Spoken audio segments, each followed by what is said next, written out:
আমরা এইটুকু বলতে পারি যে আমাদের সর্বভারতীয় সাধারণ সম্পাদক কাজের চাপ আরও অনেক বাড়ছে এবং এখনকার পরিস্থিতিতে আরও বেশি মানে কাজের চাপ বিভিন্ন ধরনের কাজের চাপ বাড়ছে, ফলে তাকে সহযোগিতা করার জন্য অল ইন্ডিয়া তৃণমূল কংগ্রেসের ন্যাশনাল জেনারেল সেক্রেটারিকে সহযোগিতা করার জন্য দুজন জয়েন্ট সেক্রেটারি আজকে আমাদের ন্যাশনাল ওয়ার্কিং কমিটি থেকে অ্যাপয়েন্ট করা হয়েছে।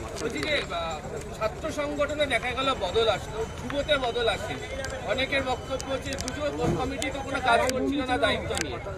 আমরা শুধু এইটুকু বলতে পারি, একটা তো হচ্ছে দলের সিদ্ধান্ত, ফলে এখানে দলের সিদ্ধান্তে যেটা আমি সেটুকুই আপনাদের বলছি, আর দুই হচ্ছে এগুলোই আপাতত যেহেতু সব কমিটি ডিসলভ করা হয়েছিল, তাই এটি প্রাথমিকভাবে দলনেত্রী এই কমিটি ন্যাশনাল ওয়ার্কিং কমিটি থেকে তিনি ঘোষণা করলেন যত সময় যাবে আর কিছুদিনের মধ্যেই পরিস্থিতি রিভিউ করে তার সঙ্গে যা যা করার করা হবে। সোমবার আদালতে যাচ্ছে তৃণমূল পরিষদ। এ বিষয়ে আমি যে ন্যাশনাল ওয়ার্কিং কমিটির মিটিংয়ের ব্রিফিংয়ে এ বিষয়ে স্ট্র্যাটেজিক বিষয়ে কোনো মন্তব্য করব না।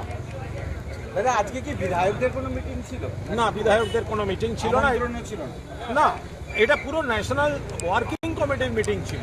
প্রত্যেকে চিঠি দিয়ে যারা আমন্ত্রিত, নিয়মমাফিকভাবে আমন্ত্রিত এবং 99% প্রায় উপস্থিত ছিলেন। এখানেই অনেকে ছিলেন, অনেকে বাইরে আছেন, যেমন সৌগত দা, পার্থ ভৌমিক, তারা নেত্রীকে জানিয়ে দিয়েছেন তারা এই কারণে বাইরে আছেন।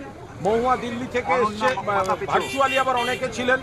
আবার ইউপি, মেঘালয়, আসাম, সুস্মিতা দেব থেকে শুরু করে মুকুল সাংমা থেকে তারা তাদের স্টেট থেকে পার্টিসিপেট করেছেন, বাকিরা তো এখানেই ছিলেন।